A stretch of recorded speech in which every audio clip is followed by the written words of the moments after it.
Hey guys, my name is Georgia and welcome back to The Lazy Student. When I was first applying for my teaching course, I just couldn't find a lot of video resources, and I just think that these tips are things I would have loved to know. So without further ado, let's get into the tips. So this is a really important decision because everyone runs their courses slightly differently. Some universities have different ways of doing things, so it's really important that you sit down and think to yourself, what is important to me for this course? Do I want to go with a SCITT program? Do I want to go with a university program? And if so, which university and why? It's so important that you only apply to places that you really see yourself fitting in and it really being beneficial to you and somewhere that may support you if you need it. So really take some time to research exactly what you want out of the program and exactly what kind of provider that you would like to go with. So tip number 2 is to write a kick-ass personal statement. So this is a statement which course providers or universities are going to read and really get the chance to find out about you other than just a piece of paper with your qualifications on it. So this is really where you get the chance to shine. The course provider doesn't just want to see your run-of-the-mill personal statement, they really want to get a feel for your personality. So make sure you are keeping it professional but also showing a little bit of who you are as well. You can stand out by writing all about your experiences, things that you've done like volunteering or time in the classroom, and why you are going to be the absolute perfect fit for their course. If you want further tips on this, I definitely can make a video on the personal statement that got me my place, so please leave a comment down below if you'd be interested in hearing about that.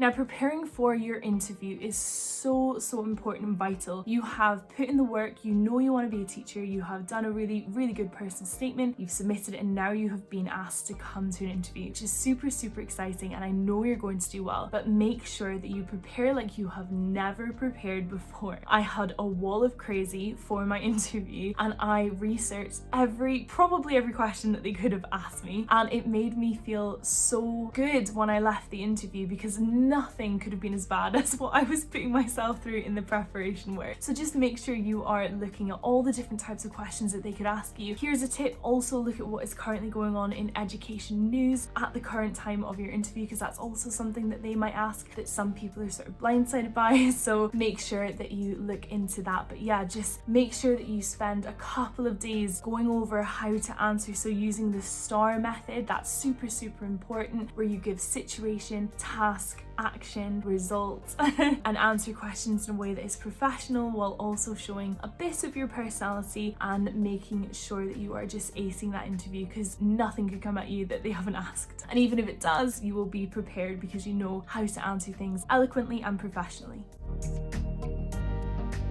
So you have got your place, well done, congratulations, I knew you could do it. Now you really need to get your finances and anything additional in order. So for instance, you may be asked to do a subject knowledge course. I was asked to do one of these because my degree is actually in politics, my undergraduate degree from Sunderland University. So to be able to do the course, I had to do a subject knowledge enhancement in geography, which was quite intense and full on, but definitely worth it. Sometimes you are paid for that, so please contact your provider and see whether that is something you will get a bursary for. It's something like £200 a week, I think, but that may have changed in the past year since I was doing my teacher training. Definitely something you should look into. Next, you also want to think about things like, are you applying for student finance? If you are applying for student finance, then maybe look into when the application deadline is and make sure you get your application in well before. This isn't something you want to be stressing about as you're starting the course. It's just not something that should be on your mind, so sort that out literally as soon as possible. You will thank me. Just a quick tip as well, if you're doing your subject knowledge course, they actually do check that you're doing the work and they can revoke your privileges, I guess, of doing your course. So make sure that you are actually keeping up with the work, actually submitting your work on time. It's not a terrible amount, but I did find myself doing about 10,000 words per week. I kind of overdid it compared to everyone else that I spoke to,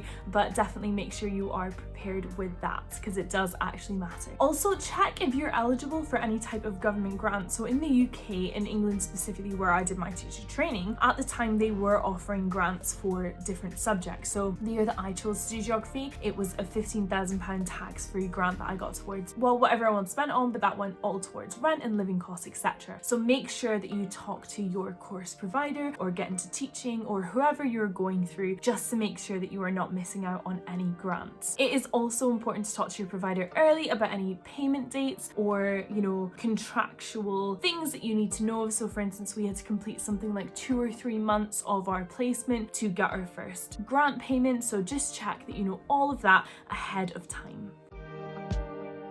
Teacher training is going to be the most testing, difficult year of your life, but it's also going to be really rewarding, and hopefully you will find an absolute love of teaching from it. That being said, it is a very overwhelming time. You will be working many days, if not all, after 5 p.m. You will be working sometimes on weekends. It is really intense. You'll be planning a lot of lessons, especially towards the end of your course. So start some habits now to take into your teacher training year that you're going to be thankful for. So for instance, things like meditation, yoga, going to bed at a certain time of night, maybe not looking at the blue light from your phone, just getting into the right headspace and really making sure that you're present and aware and taking care of yourself. That is going to be so important to form these habits now, so that by the time September comes and you start your teacher training, you've already formed these really good habits. And trust me, that is going to be something that really does you well in the future throughout your training. Did you find any of these tips useful? If you did, please make sure you give this video a thumbs up and subscribe. Ring the bell to make sure that you don't miss out on any of my videos, and please leave a comment if there's any other content that you would like to see. Thank you so much for watching. I really appreciate it, and I can't wait to see you in the next one.